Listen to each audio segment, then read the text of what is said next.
আসসালামু আলাইকুম প্রিয় দর্শক,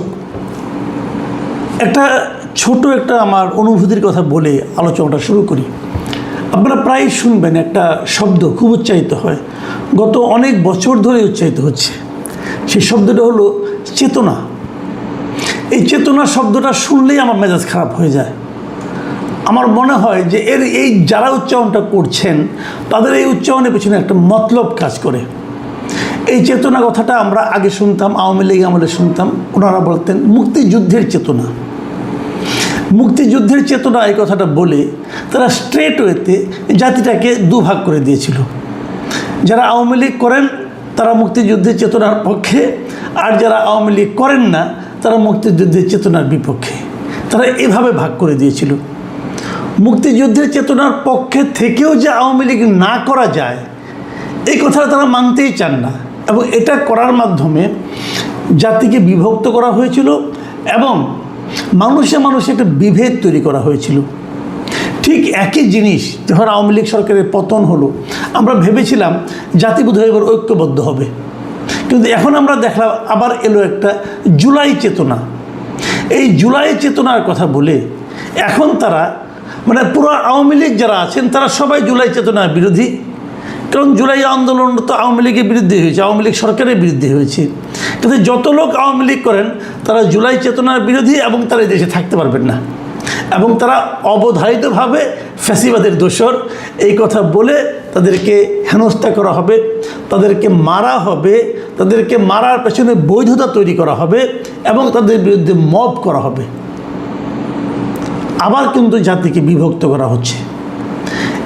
ইদানিং শুনছি যারা নাকি এই জুলাই চেতনা জুলাই আন্দোলন যেটা বলছিলাম আমরা, এই জুলাই আন্দোলনের যারা নাকি বেনিফিশিয়ারি, কারা বেনিফিশিয়ারি? এখন যারা সংসদে আছেন তারা সবাই বেনিফিশিয়ারি।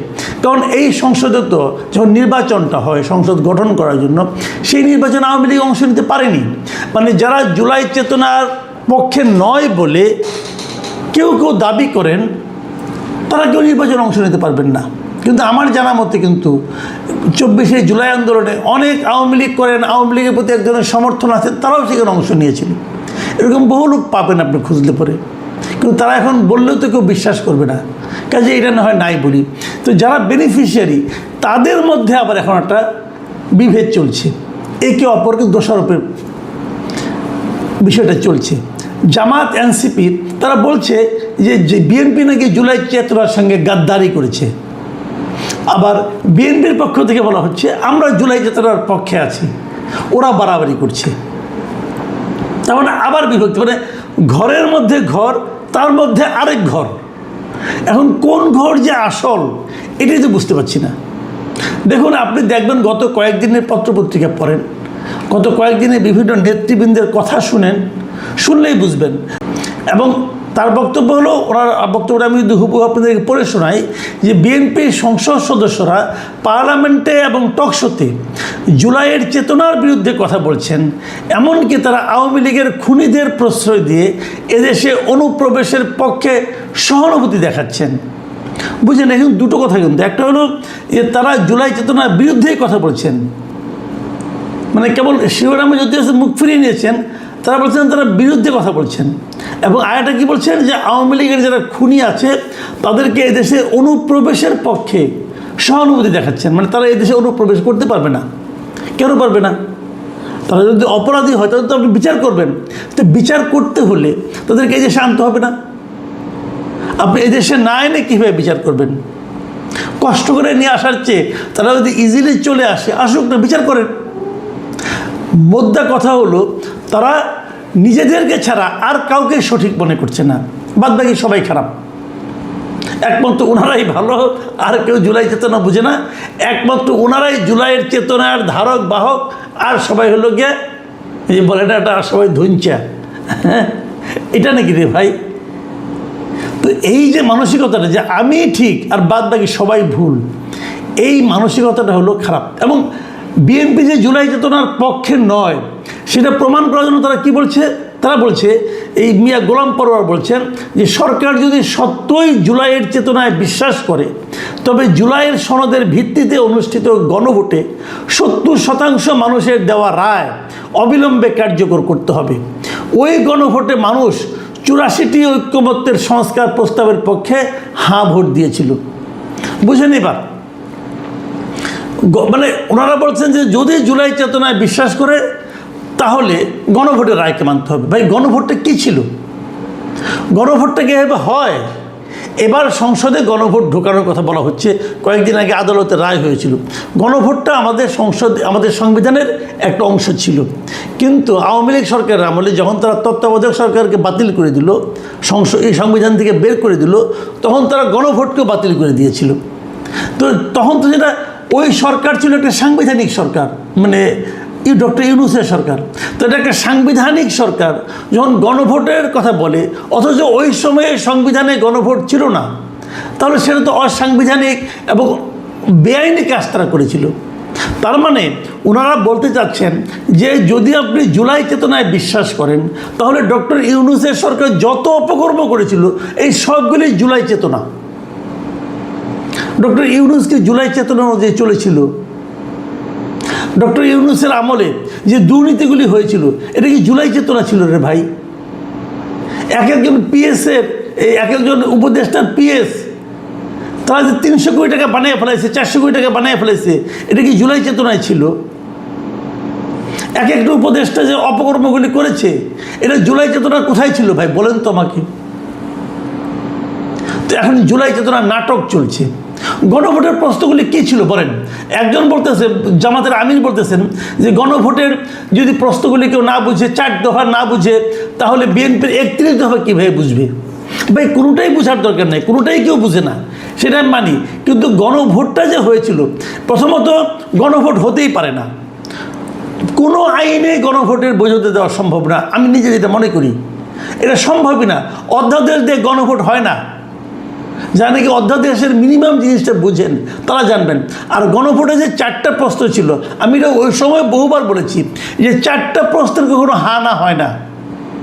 কেউ থাকবে একটা প্রশ্নকে হা বলবে, আরেকটা প্রশ্নকে না বলবে। কিন্তু আপনি যে 4টাকে একবারে হা দিচ্ছেন, 4টা প্রশ্ন যদি আলাদা থাকতো, আলাদা ছিল, কিন্তু উত্তর ছিল এক জায়গায়, হা অথবা না। যদি এমন হতো যে 1 নম্বর প্রশ্নের পাশে হা না, 2 নম্বর প্রশ্নের পাশে হা না, 3 নম্বরের পাশে হা না, 4 নম্বরের পাশে হা না, দেখা যাচ্ছে মানুষ কোনটা বলে। কিন্তু তারা বলছে হা বলে 4টাই হা, না বলে 4টাই না। এটা আমি ওই সময় এবং পরবর্তী বহুবার বলেছি যে পৃথিবীতে এমন উদ্ভট গণভোটের আয়োজন কেউ করে নাই। তো এই উদ্ভট আয়োজন, এটা কি জুলাই চেতনা হতে পারে? কিভাবে হয়? এখন যে ঝামেলাটা চলছে সরকারি দলের সঙ্গে বিরোধী দলের, তাদের মধ্যে মূল ঝামেলাটা কি যে সংবিধানকে সংস্কার করব নাকি সংশোধন করব? সংবিধানকে সংস্কার করব না সংশোধন করব? সংবিধান সংস্কার পরিষদ গঠন করতে হবে, এটা বিরোধী দলের আহ্বান। আর বিএনপি বলতেছে যে আমি সংবিধান সংস্কার পরিষদ যে করে ওই পরিষদ যে সংবিধানটাকে চেঞ্জ করবে, যদি আজকের থেকে 5 বছর 10 বছর পরে বলে যে তুমি সংবিধান সংস্কার করলা কিসের আলোকে, কোন আইনের বলে, কোন আইনে আছে যে সংবিধান সংস্কার পরিষদ গঠন করা হবে, কি বলবে এরা? দেখুন প্রশ্ন কিন্তু দুটো। 1 নম্বর হলো, আমি যেটা মনে করি মানে বিরোধী দল যা চাচ্ছে সেটা কোনো আইনের মধ্যে পড়ে, গাইড জোর, জাস্ট গাইড জোর। এবং তারা বলছে এটা জুলাইয়ের চেতনা। জুলাইয়ের চেতনা কোথায় ছিল? এটা হবে কে বলেছে? ওই আলী রিয়াজরে বললে হবে। আলী রিয়াজ জুলাইয়ের কে? আলী রিয়াজ কি জুলাই মাসে বাংলাদেশে ছিল? অগাস্ট মাসে ছিল? অগাস্ট মাসের মানে সরকার পতন এক পর্যন্ত ছিল? সে ছিল আমেরিকায়। আমেরিকা থেকে উড়ে এসে নিয়ে সে বলে যে আমি সব সংস্কার করে দেবো। ওর সংস্কার কে মানে? তার সংস্কার যে আদৌ কোনো সংস্কার হয়েছে এটা উনি ছাড়া আর ওনার কিছু চেলা চামুন্ডা ছাড়া আর কেউ বিশ্বাস করবে? কই তারা এখন? কোথায় তারা? গত কয়েক মাসে তাদেরকে কেউ দেখেছে এই দেশে? এই বিদেশ থেকে এসে এই দেশের টাকা পয়সা কিছু মৎসব করে, অপচয় করে, কয়েকদিন সময় নষ্ট করে ওরা আসলে এসেছিল ডক্টর ইউনূসের সরকারকে প্রলম্বিত করার জন্য, সংস্কার নামে প্রলম্বিত করার জন্য। তো এই যে তারা যে কাজগুলো করেছে এটি তো কোনো আইনগত ভিত্তি নাই। আপনি বলবেন এটা বিপ্লবী সরকার, না, এটা তো বিপ্লবী সরকার ছিল না। ডক্টর ইউনূস তো একবারের জন্য বলেন নাই উনি বিপ্লবী সরকার করেছেন। উনি বলেছেন এটা একটা সাংবিধানিক সরকার। সাংবিধানিক সরকার অর্থ কী? যে সংবিধান অনুযায়ী এই সরকার চলবে। তা কি চলেছিল? চলে নাই তো। খালি গোয়ার্তমি করলে তো হবে না। এখন ওই নাসিরউদ্দিন পাটোয়ারি কি বলতেছে, নাহিদ ইসলাম কি বলতেছেন, তো ওনাদের বক্তব্য অনুযায়ী কি দেশ চলবে? দেশ চলবে আইন দিয়ে, দেশ চলবে সংবিধান দিয়ে। আচ্ছা ঠিক আছে, এটা নয় বুঝলাম, কিন্তু তখন যে প্রশ্নটা বা বিরোধী দল করে যে তাহলে জুলাই সনদে বিএনপি স্বাক্ষর করলো কেন? এটাও একটা ভ্যালিড কোশ্চেন, কেন করলো? তখন তো এগুলো বিএনপি সরকার মেনে এসেছে। যদি বিএনপি সরকার মনে করে যে গণভোটটা অবৈধ ছিল, তাহলে তারা গণভোটের পক্ষে হা ভোট দিতে বললো কেন? তারেক রহমান তো বলছে যে গণভোটের পক্ষে হা ভোট দেন। এখন বিএনপি বলতেছে যে তখন যদি আমরা এটা না বলতাম তাহলে হয়তো ওই সরকার নির্বাচন দিত না। তার মানে তারা ভয় পাইছে, তার মানে তারা জনগণের শক্তির চেয়ে ওই ইউনূস সরকারের শক্তির উপর বেশি নির্ভরশীল ছিল।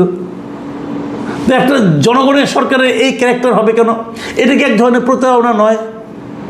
এটাও কিন্তু এক ধরনের প্রতারণা।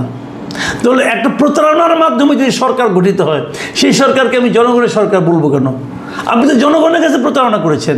আপনি জনগণকে বলেছেন আপনারা হা ভোট দেন, এখন বলেন আমি গণভোট মানি না।